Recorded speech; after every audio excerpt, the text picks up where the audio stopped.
रामपुर गांव की सुबह हमेशा की तरह थी। धूल से भरी पगडंडी, खेतों में काम करते किसानों की आवाजें और मोहनलाल की थकी हुई चाल। कई महीनों से उसकी फसल बार बार खराब हो रही थी। घर में राशन खत्म होने की कगार पर था। राधा ने चूल्हे के पास खड़ी खड़ी कहा, हर रोज मेहनत करते हो लेकिन घर में खाली बर्तन ही दिखाई देते हैं। आखिर कब हमारी किस्मत बदलेगी मोहन?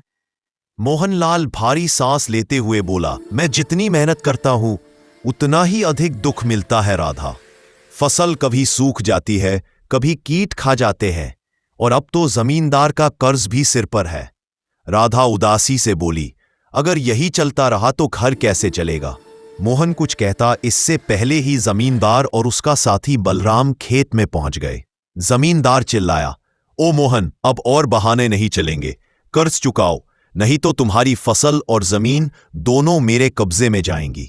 मोहनलाल हाथ जोड़कर बोला, साहब थोड़े दिन दे दीजिए, इस बार मैं फसल बचा लूंगा, आपका सारा पैसा। जमींदार ने धमकी देते हुए कहा, अगर 3 दिनों में पैसा ना मिला तो समझ लो तुम्हारा खेत मेरा। मोहन रोष से कांप उठा लेकिन कुछ कर नहीं सका। उस रात मोहनलाल का संकल्प, घर आकर उसने राधा की ओर देखा और बोला, राधा अब कुछ बड़ा करना होगा, ऐसे ही बीत जाएगा। मैं पास के सुनसान पहाड़ पर जाऊंगा। वहां पुरानी मान्यता है कि जो सच्चे मन से प्रार्थना करता है उसे कुछ चमत्कार मिलता है। राधा घबरा गई। वह पहाड़ भूत प्रेतों वाला कहा जाता है। मोहन बोला, डर अब मुझे नहीं रोक सकता। पहाड़ की चोटी और रहस्यमयी मणि अंधेरे में मोहनलाल पहाड़ की ओर चला।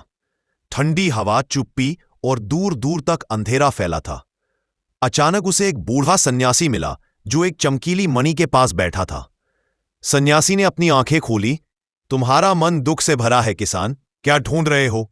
मोहन ने पूरी कहानी बता दी। सन्यासी ने मणि उठाई और बोला, यह सत्य मणि है, जिसे मिलता है उसकी किस्मत बदल सकती है, पर इसका उपयोग केवल सत्य और न्याय के लिए किया जा सकता है। मोहन चकित होकर बोला, क्या इससे मैं अमीर बन सकता हूं?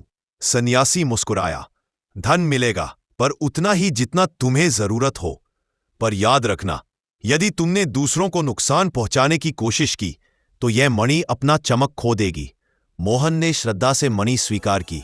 अब मणि का पहला चमत्कार। अगली सुबह भूख से परेशान मोहन ने मणि से कहा, मेरे परिवार के लिए भोजन चाहिए। मणि चमकी और सामने ढेर सारा अनाज प्रकट हो गया।